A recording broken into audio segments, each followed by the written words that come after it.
Hey, working mom, welcome to Order Meets Style, the podcast that provides home organizing and home styling tips for working moms. I'm ZC Mann, professional organizer with Firefly Bridge Organizing, and I'm here to provide you with simple ideas that don't take a lot of time to organize your home so that you can love the way your home looks and functions, and so you're proud to invite anyone over anytime without stressing out about clutter. Ready for a beautifully organized home that makes you smile every time you walk in? Let's make it happen. This episode is for you if you're always learning, reading, and taking a lot of notes. Not only taking notes, but maybe you also read a lot of peer-reviewed articles as part of your job, or you're doing research for a book you're writing, or for a talk that you're crafting for a speaking engagement.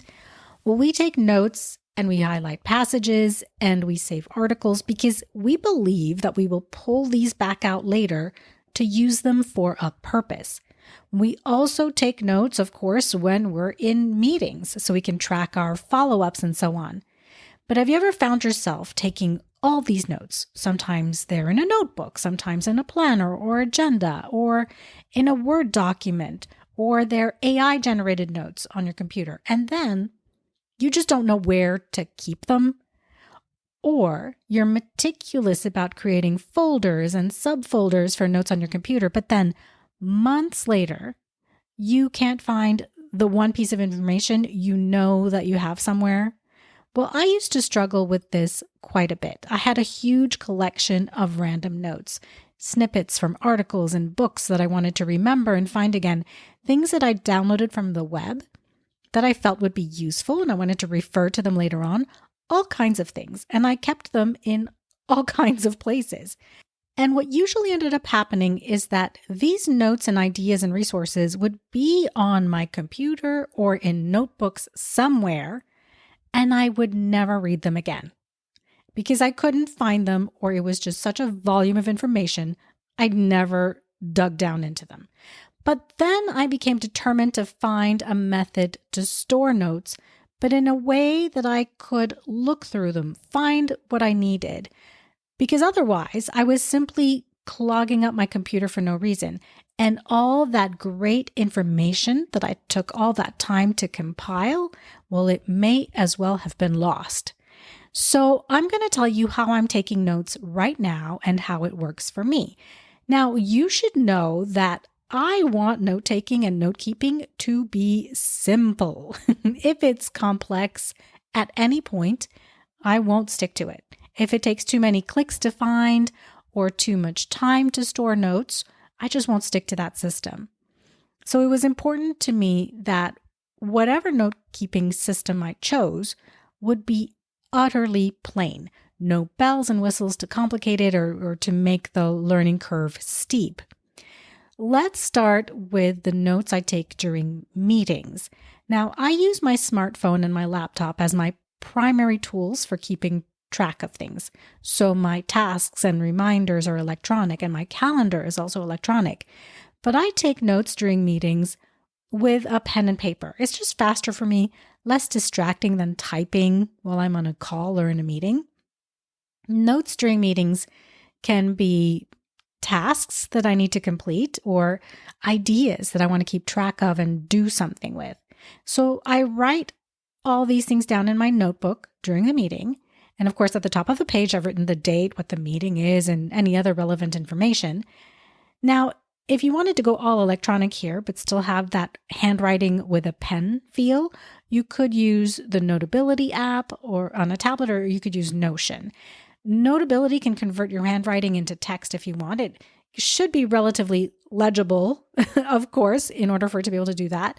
But then your notes are searchable, and that's what we want.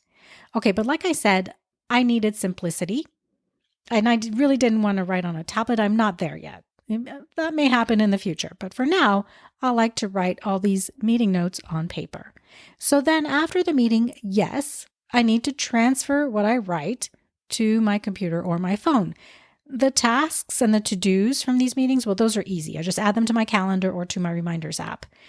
And then the follow-ups, maybe there's an email that needs to be written.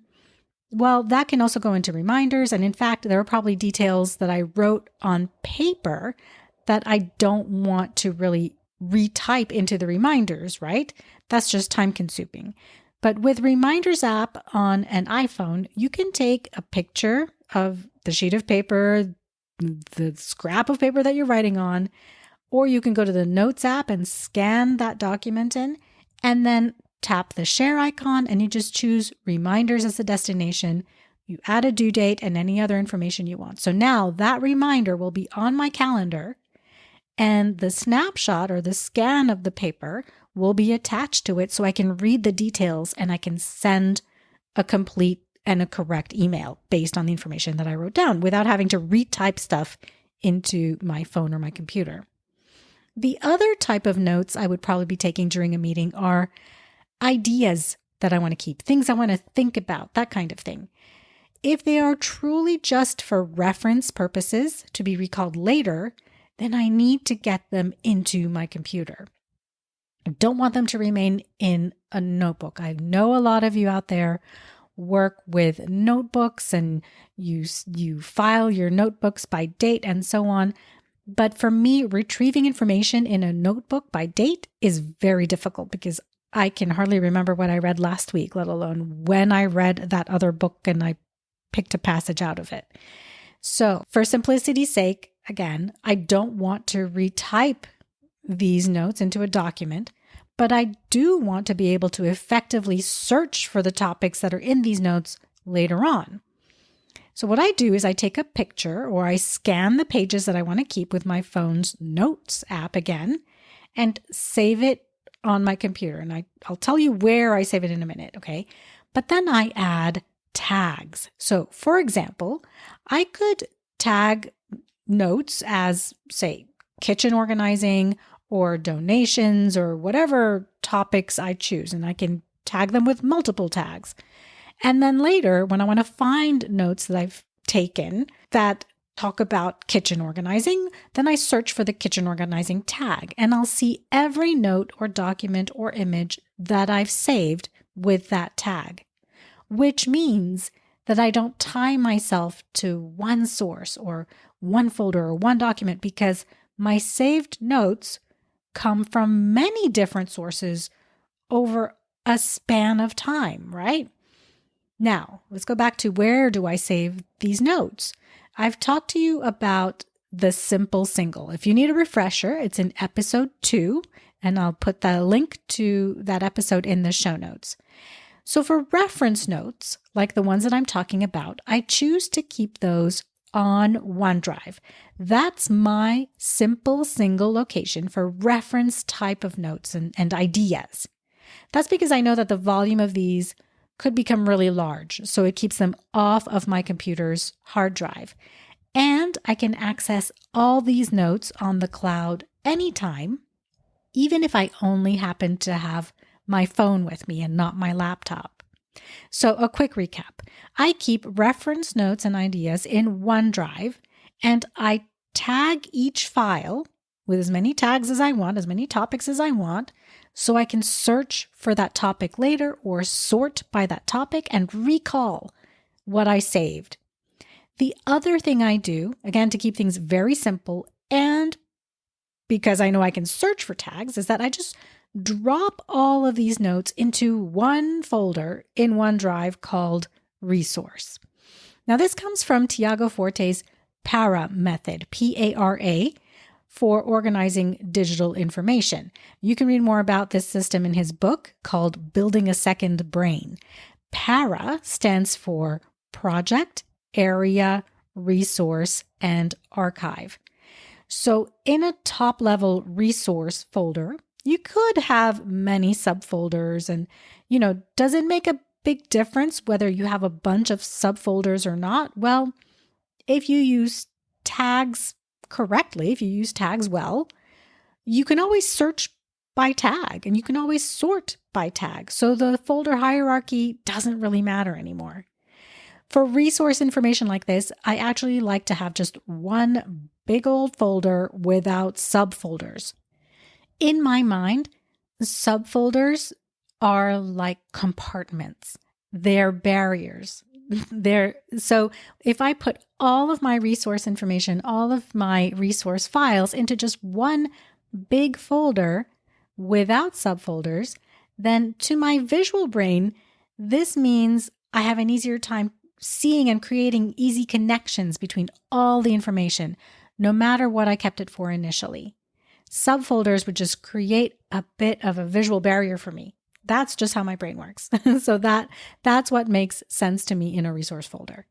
Now, if I wanted to then use some of these resource notes to create a talk or to write a podcast episode, for example, I would collect the sources that made sense and move those relevant files into a project folder. So project is the P in para, remember? And I would definitely name that project folder with the name of the project. So perhaps I would call it podcast episode on organizing notes, for example. And then I would use the collected resources there to complete the project. So that's how I don't lose track of notes I take or resources I collect.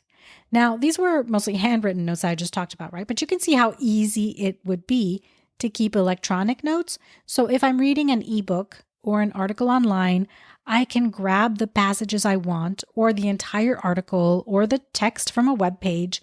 I add the source link or the book title and so on. I create a new file, drop it into OneDrive, and I just add the tags. In OneDrive, like I said, I can sort by tags anytime that I want to see just the resources that I've collected for that one topic.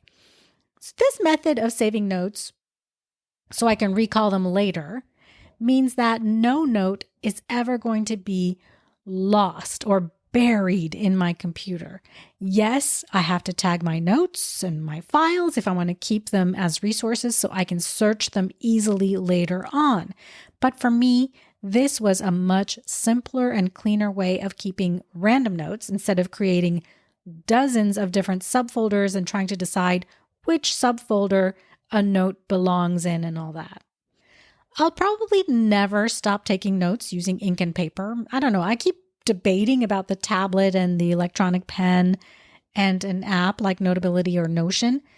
But for right now, pen and paper is okay for me. I'm not taking, copious amounts of notes for a class or anything like that. My handwritten notes are strictly short, meeting style notes or ideas that I've started that I want to keep track of. This method fits the criteria for what I need. It's simple, it's quick, and the material I keep is easily retrievable. And if that's your criteria too, then, and it sounds like a system that you can stick with, then give it a try. And if you have another method of keeping your resources and notes accessible to you, please let me know what system you use. My contact information is in the show notes. I'd be happy to hear from you. Have a great week, and I'll see you on the next episode. Hold on a second. Are you hosting people for Thanksgiving this year? Well, how would it feel to welcome your Thanksgiving guests in your organized home, knowing you could fully enjoy the holiday without a single thought about clutter? And what if, in addition to having everything beautifully arranged, you also received a free home inventory to keep your peace of mind through the holiday season and beyond? Well, our fall special is going on from now until the end of November. When you purchase an organizing package from us, you will also receive a free digital home inventory. So not only can you get your home guest ready by Thanksgiving, but you'll also have a record of your home inventory, which you've probably been putting off, right? Go to fireflybridge.com/fall special to get all the info. This offer is only valid in the Miami area, and again, only until the end of November while we still have spots available. You can get more information at fireflybridge.com/fall special.